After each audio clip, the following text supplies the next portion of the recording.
odayaasha dhaqanka ee ka soo kala jeeda degmooyinka Guraceel iyo Balanbale ee ka tirsan gobolka Galgaduud oo kulan ku yeeshay magaalada Dhuusamareeb ee caasimadda Galmudug ayaa waxay ka hadleen xiisadaha colaadeed ee ka jira deegaano hoostiga degmada Balanbale ee ka tirsan gobolka Galgaduud.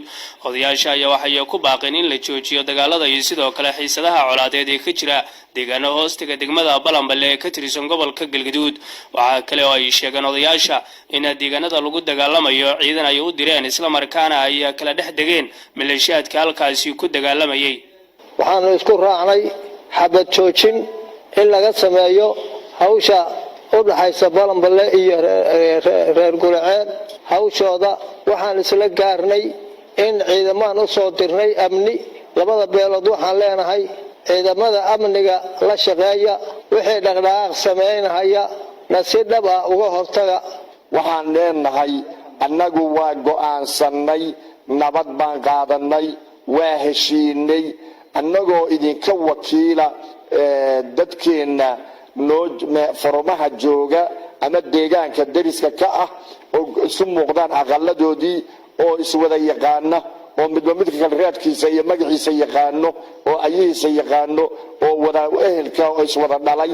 waxaad yeelaysaan annagu nabadda aan qaadanay adinkaan idin qaadnay inaad qaadataan oo ku raali noqotaan.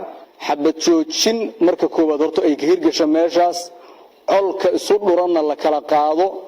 ciidamada la diray ee maamulka uu diray ee dawladda Soomaaliya ay dirtay ee wasaaradda arrimaha gudaha wasaaradda amnigu ay direen oo Galmudug laga dirayna loo hogaansamo loo dhaga nuglaado lala shaqeeyo. odayaasha deegaanku ay la shaqeeyaan culimadu ay la shaqeeyaan dhalinyaradu ay la shaqeeyaan shacabku ay la shaqeeyaan si aan u gaarno maslaxada aan doonayno oo u rabno deegaanka inay ka hirgasho in ciidankaas lala shaqeeyana waa ka codsanaynaa. hadalkan odayaasha dhaqanka ee ku sugan magaalada Dhuusamareeb ayaa waxa uu ku soo aadayaa xilli dagaal u dhaxeeya laba maleeshiyo beeleed oo ka dhacay deegaano hoostiga degmada Balanbale ee ka tirsan gobolka Galgaduud isla markaana uu geystay khasaare isugu jira dhimasho iyo dhaawac.